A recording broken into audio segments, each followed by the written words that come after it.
মেধা বিকাশে সাহায্য করে।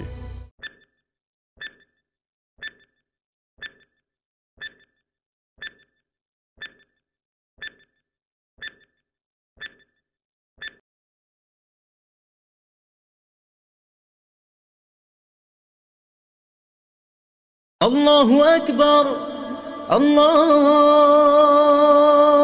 أكبر الله أكبر الله أكبر أشهد أن لا إله إلا الله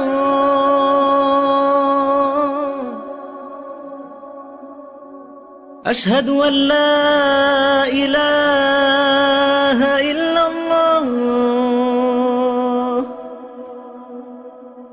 أشهد أن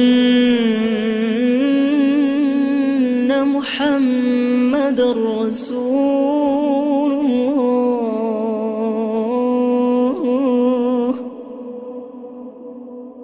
أشهد أن محمد رسول الله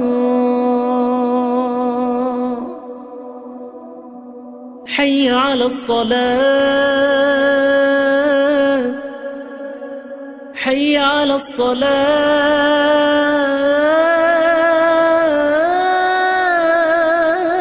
الصلاة حي على الفلاح حي على الفلاح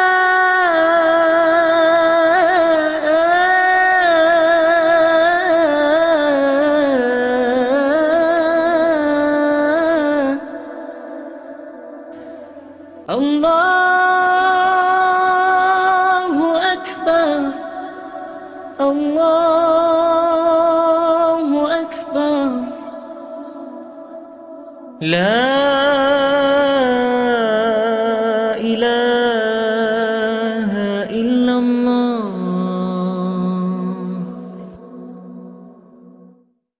اللهم رب هذه الدعوة التامة والصلاة القائمة آت محمدا الوسيلة والفضيلة والدرجة الرفيعة وابعثه مقاما محمودا الذي وعدته إنك لا تخلف الميعاد।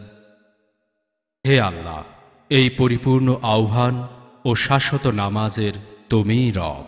হযরত মুহাম্মদ সাল্লাল্লাহু আলাইহি ওয়াসাল্লামকে দান করো জান্নাতের সর্বোচ্চ সম্মানিত স্থান এবং সমহান মর্যাদা, আর তাকে অধিষ্ঠিত করো শ্রেষ্ঠতম প্রশংসিত স্থানে, যার প্রতিশ্রুতি তুমিই তাকে দিয়েছ। নিশ্চয়ই তুমি প্রতিশ্রুতির ব্যতিক্রম করো না। আল হাদিস।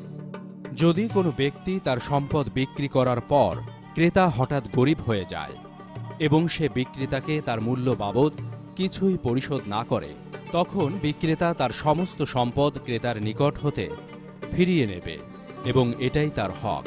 সুনানে আবু দাউদ, হাদিস নম্বর 3484। আল হাদিস। ক্রেতা এবং বিক্রেতার মাঝে মতবিরোধ হলে বিক্রেতার কথাই গ্রহণীয় হবে, তবে সেক্ষেত্রে পণ্য ক্রয় করা বা না করার স্বাধীনতা ক্রেতার থাকবে। সুনানে তিরমিজি, হাদিস নম্বর 1273।